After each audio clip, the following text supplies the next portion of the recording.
Monte-Carlo ouvre traditionnellement dimanche la saison sur terre battue et devrait donner de premiers indices sur les forces qui vont animer ces 2 mois jusqu'à Roland-Garros, avec en ligne de mire pour Sinner et Alcaraz la possibilité de déloger Djokovic de la place de numéro 1 mondial.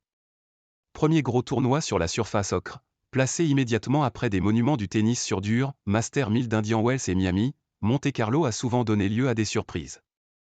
Depuis 20 ans, seul le roi de la Terre Rafael Nadal a logiquement imposé durablement sa loi en principauté. De 2005 à 2018, il s'est imposé 11 fois à Monte-Carlo. Mais cette année comme l'année dernière, l'Espagnol au crépuscule de sa carrière a déclaré forfait. Du coup, si les 3 premiers mondiaux Novak Djokovic, Jannik Sinner et Carlos Alcaraz sont les favoris à la succession d'Andrei Rublev, 6e, au palmarès, leur chemin est périlleux. Sinner doit dompter la terre. Sinner débute une séquence de tournois sur une surface qui ne lui a pas bien réussi jusque-là. Sur les 13 titres à son palmarès, il n'en a conquis qu'un seul sur terre, Umag en 2022. Mais l'Italien a dominé la première partie de la saison avec 3 trophées, Open d'Australie, Rotterdam, Miami, et une demi-finale, Indian Wells, sur les 4 tournois joués. Soit une défaite en 23 matchs.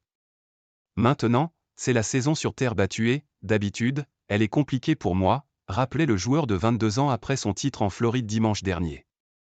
J'ai le sentiment que j'ai beaucoup appris l'an dernier sur ce que je peux améliorer. Physiquement, je suis en meilleure forme, c'est important sur terre battue, soulignait-il. Il reste sur une belle progression sur la terre azuréenne, battu au 2e tour en 2021, il avait atteint les quarts de finale en 2022 puis les demi l'an dernier. Alcaraz attendu en forme.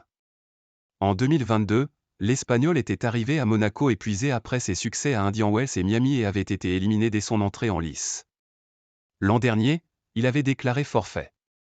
Cette fois, il débarque avec de solides résultats, mais sans plus, il a remporté un titre, Indian Wells, mais a perdu en quart à l'Open d'Australie et à Miami, sans compter un abandon après 2 jeux au premier tour à Rio en février.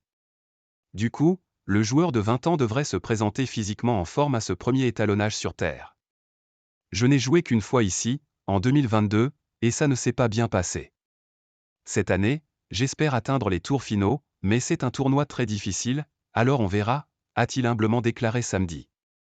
Pour l'ex-1 mondial, pas de problème de surface, il adore la brique pilée et y a conquis 7 de ses 13 titres. J'ai eu quelques jours de repos après Miami et je me suis entraîné sur terre. En général, je n'ai pas besoin de beaucoup de temps pour atteindre mon meilleur niveau sur cette surface, a-t-il prévenu. Il pourrait retrouver Djokovic en demi. Djokovic dans l'inconnu. Le Serbe a manqué son début de saison avec en particulier une élimination en demi-finale à Melbourne où il visait un 11e titre et son 25e trophée du Grand Chelem. Depuis, il n'a joué que 2 matchs, à Indian Wells où il a été surpris par Luca Nardi, 123e, au 3e tour après avoir été exempté du premier.